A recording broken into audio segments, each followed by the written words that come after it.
Hi, this is Jake Curtis Allard, and I just wanted to give you guys a quick, unscripted, little bit of insight into kind of how I like to write some of my classically inspired compositions. I'm working on a suite right now. I'm not sure how many movements I'm going to do, but for anyone who's interested in composition, I am not formally trained in it at all, but I do understand sheet music, and I understand a lot about different moving parts and sort of how to keep things interesting. And I've really been intrigued by all sorts of musical composers throughout the centuries, and I sort of try to combine their styles a little bit with whatever I think sounds interesting. And let's take this piece for example. This is probably the second or third movement of a larger suite I'm working on. I like to keep my arrangements fairly simple. I will almost always include a piano and then a bowed instrument, and sometimes I'll do cello, and then for the lead, probably a violin. And I like to alternate about who takes the lead voice, just to keep the piece more interesting. In this instance, I am using flute. It really cuts through the mix. It's not really overbearing. And I like to start off with sort of an interesting motif.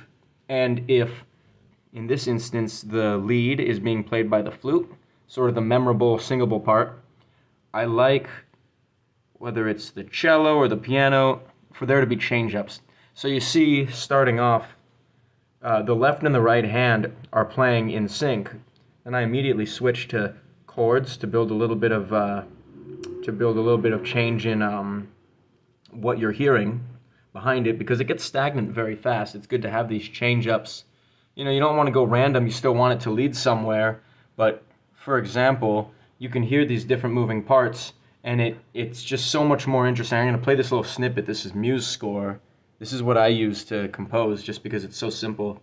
You can pick the keys, the instruments, the arrangements, and hear little samples. So, for example, this is kind of what it sounds like so far.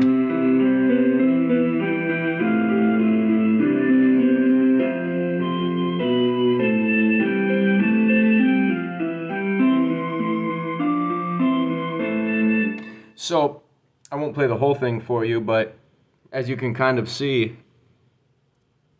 it's moving in a certain direction. I want the main focus to be the flute, but I'm building an atmosphere behind it by having these sort of ascending, descending piano lines, a rhythm section with the left hand just holding down some chords, going back to sort of playing in sync, and then chords even in the right hand higher up. It just keeps it interesting.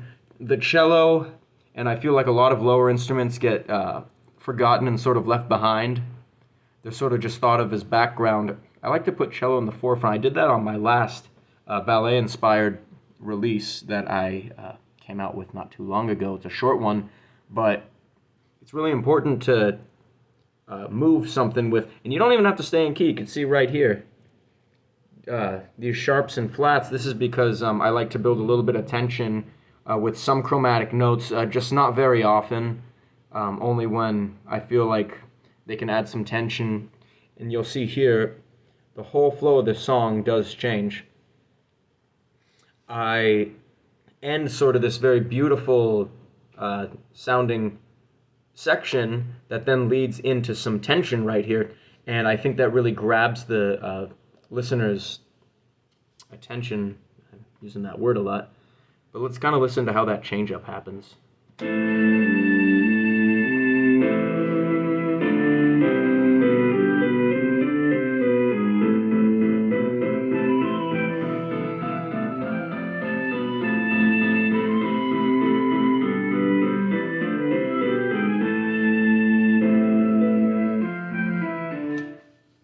So as you can see, we go in to the next section.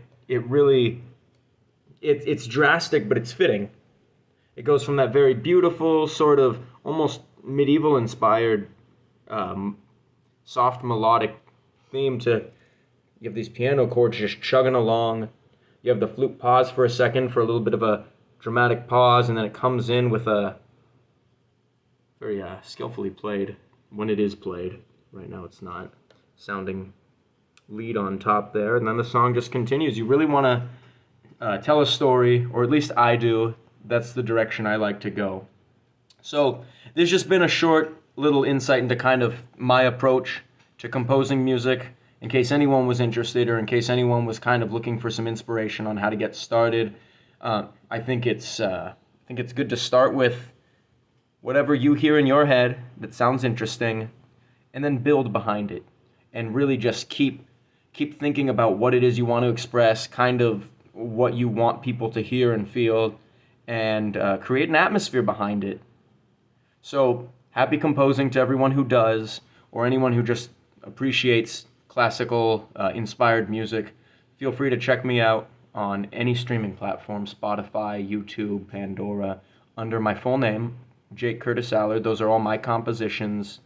I do have one song that I sort of covered, I suppose you could say, but for the most part, everything there is what I've written. So I'd love if you guys could check it out. And thank you for watching. I'll be happy to give some compositional tips in the future if anyone is interested. Thank you.